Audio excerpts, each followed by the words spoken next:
ఎఫెసీయులకు రాసిన పత్రిక 3వ అధ్యాయము 12 నుండి 21 వచనాల వరకు మార్చి చదువుకుంటాం. ఆయన యందలి విశ్వాసము చేత ధైర్యమును నిర్భయమైన ప్రవేశమును ఆయనను బట్టి మనకు కలిగి ఉన్నది. కాబట్టి మీ నిమిత్తమై నాకు వచ్చిన శ్రమలను చూచి మీరు అధైర్యపడవద్దని వేడుకొనుచున్నాను. ఇవి మీకు మహిమకరములై ఉన్నవి.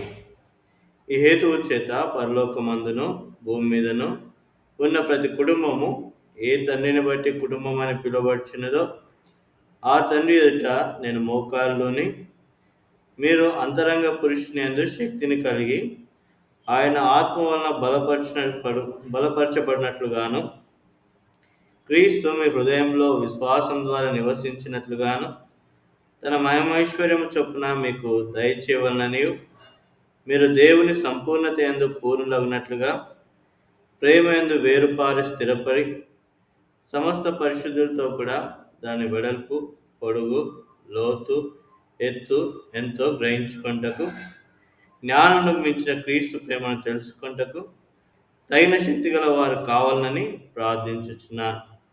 మనలో కార్యసాధకమైన తన శక్తి చొప్పున మనం అడుగు వాటి కంటేను ఊహించు వాటి కంటేను అత్యధికంగా చేసే శక్తి గల దేవునికి క్రీస్తు యేసు మూలంగా సంఘంలో తరతరములకు సదాకాలం మహిమ కలుగును గాక. ఆమేన్. కాబట్టి ఈ సాయంకాల సమయంలో మనము